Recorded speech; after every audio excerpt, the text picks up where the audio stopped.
নমস্কাৰ বন্ধুসকল, মোৰ অন্য এটা ভিডিঅ'লৈ আপোনালোকক স্বাগতম জনাইছোঁ। বন্ধুসকল, আজি আমি আলোচনা কৰিম অসম পুলিচৰ ওপৰত আপোনালোকক অতি গুৰুত্বপূৰ্ণ তথ্য এই ভিডিঅ'টোৰ মাধ্যমেৰে জনাবলৈ চেষ্টা কৰিম। যদি মোৰ চেনেলটোত প্ৰথমবাৰ কাৰণে ভিজিট কৰিছে তেতিয়াহ'লে মোৰ চেনেলটো ছাবস্ক্ৰাইব কৰক আৰু কাষত থকা বেল আইকনটো প্ৰেছ কৰক। চাওক বন্ধুসকল, আপোনালোকে ভালদৰে গম পাইছিল যে জুলাই মাহত ফিজিকেল অনুষ্ঠিত হোৱা কথা আছিল, কিন্তু জুলাই মাহত ফিজিকেল ইতিমধ্যে বাতিল হৈ গৈছে, কাৰণ অসমৰ বান পৰিস্থিতিৰ কাৰণে ফিজিকেল বাতিল হ'ল। আৰু ইয়াৰ আগতে আমি ভিডিঅ' বনাইছিলোঁ, ভিডিঅ' বনোৱাৰ টাইমত বহুত ধৰণৰ বেয়াকৈ কমেণ্ট কৰিছিল। আৰু এতিয়াও যদি ভিডিঅ'ত কোৱা যায় যে CM ছাৰে কৈছে ফিজিকেল নহয় বুলি, তেতিয়াও বহুত সংখ্যক ল'ৰা ছোৱালী বা বহুত সংখ্যক ল'ৰাইয়ে বা ছোৱালীয়ে বেয়া কমেণ্ট এতিয়াও কৰি আছে যে তেওঁলোকৰ মতে ফিজিকেলটো এতিয়াই হ'ব লাগে, কিন্তু CM ছাৰে কৈ থৈছে জুলাই মাহত ফিজিকেল অনুষ্ঠিত নহয়, তেওঁলোকৰ মতে এতিয়াই হ'ব লাগে। চাওক, প্ৰথম কথা, প্ৰায় সংখ্যক ডিষ্ট্ৰিক্ট বানপানীৰ তলত আছে। এনেকুৱা পৰিস্থিতিত ফিজিকেল কেতিয়াও অনুষ্ঠিত নহয়, আপোনালোকে এইটো কথা ভালদৰে গম পাইছে। আৰু বৰ্তমান অসমত প্ৰায় সংখ্যক ডিষ্ট্ৰিক্ট বানপানীৰ কবলত পৰিছে বৰ্তমান সময়ত।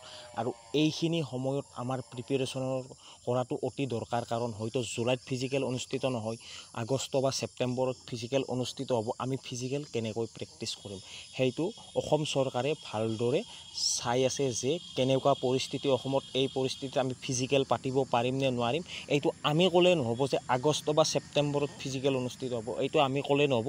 অসম চৰকাৰে ভালদৰে গোটেই ডাটাখিনি কালেক্ট কৰি চাই লৈহে ফিজিকেলটো অনুষ্ঠিত কৰিব।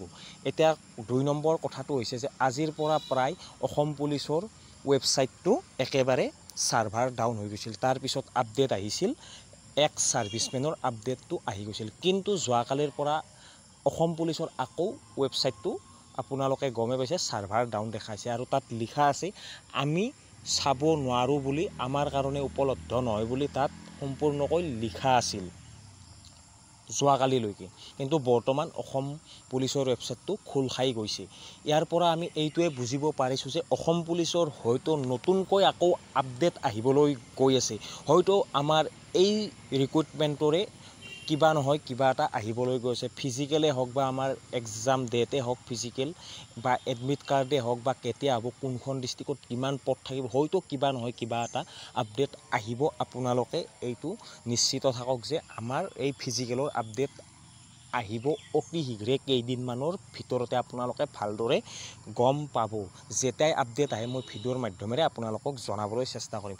যিহেতু বৰ্তমান আৰু বহুত কেইখন ডিষ্ট্ৰিক্ট বানপানীৰ কবলত পৰিছে, এতিয়া এনেকুৱা পৰিৱেশ হৈছে যে ফিজিকেলটো যদি আগষ্ট বা ছেপ্টেম্বৰ মাহত অনুষ্ঠিত হয়, আমি ফিজিকেল প্ৰিপাৰেশ্যন কেনেকৈ কৰিম, কাৰণ ইতিমধ্যে আমি ফিজিকেল প্ৰিপাৰেশ্যন কৰিব পৰা নাই। কাৰণ গ্ৰাউণ্ডসমূহ, যিহেতু আমি প্ৰায় সংখ্যক ল'ৰা ছোৱালী গাঁৱৰ আৰু গাঁও অঞ্চলৰ ল'ৰা ছোৱালীয়ে ফিল্ডতে প্ৰেক্টিছ চলায়, আৰু বৰ্তমান বহু সংখ্যক প্ৰায় ডিষ্ট্ৰিক্টৰে ফিল্ডসমূহ বানপানী যোৱাৰ পিছতো পিছল হৈ আছে, বোকাময় হৈ আছে, ভালদৰে শুকোৱা নাই ৰ'দ নিদিয়াৰ কাৰণে ফিজিকেল প্ৰিপাৰেশ্যন ভালদৰে চলাব পৰা নাই।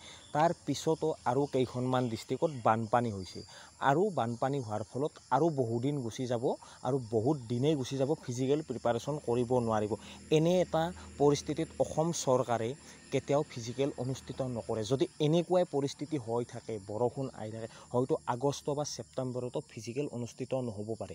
যেতিয়াই আমাৰ অসমৰ পৰিস্থিতিটো ভাল হ'ব, বানপানী নাথাকিব, চব গ্ৰাউণ্ডসমূহ শুকাই যায়, ভালদৰে ল'ৰা ছোৱালীসকলে দৌৰিব পাৰিব, তাৰ পিছতহে হয়তো ফিজিকেলটো অনুষ্ঠিত কৰিব পাৰে। আপোনালোকে ভালদৰে প্ৰিপাৰেশ্যন চলাই থাকক, যিহেতু আমিও প্ৰিপাৰেশ্যন চলাব পৰা নাই। অতিকৈ দুখ লাগি আছে যে আগত ফিজিকেল আছে, আগৰ পৰা ইমান ভালকৈ প্ৰিপাৰেশ্যন চলাইছিলোঁ, কিন্তু আজি এমাহমান ভালদৰে ক'বলৈ গ'লে প্ৰিপাৰেশ্যন চলাব পৰা নাই। আৰু ৰানিংটো ইমান দিন নকৰিলে ৰানিংটো একেবাৰে ডাউন হৈ যায়। আগতে যিখিনি পাৰফৰ্মেঞ্চ দিছিলোঁ সেইখিনি পাৰফৰ্মেঞ্চ হয়তো এতিয়া দিব নোৱাৰিম। যিমানখিনি মাৰ্ক আমি প্ৰিপাৰেশ্যন প্ৰেক্টিছ টাইমত আনিছিলোঁ, হয়তো তাৰ পৰা 5 বা 2-3 মাৰ্ক হ'লেও কমি যাব। পইণ্টত কমিলেও আমাৰ কাৰণে বহুতেই বেয়া, কাৰণ কম্পিটিশ্যন লেভেল যথেষ্টখিনি হ'ব।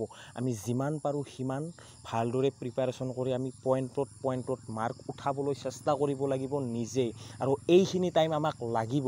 আৰু ফিজিকেলটো অকণমান দেৰিয়ে হওক, ভালদৰে অনুষ্ঠিত হওক, এটা ভাল পৰিৱেশত অনুষ্ঠিত হওক, তাকেই বিচাৰোঁ। আজিৰ ভিডিঅ'টোত এইখিনিয়ে, আজিলৈ আহিছোঁ। জয় হিন্দ, জয় ভাৰত।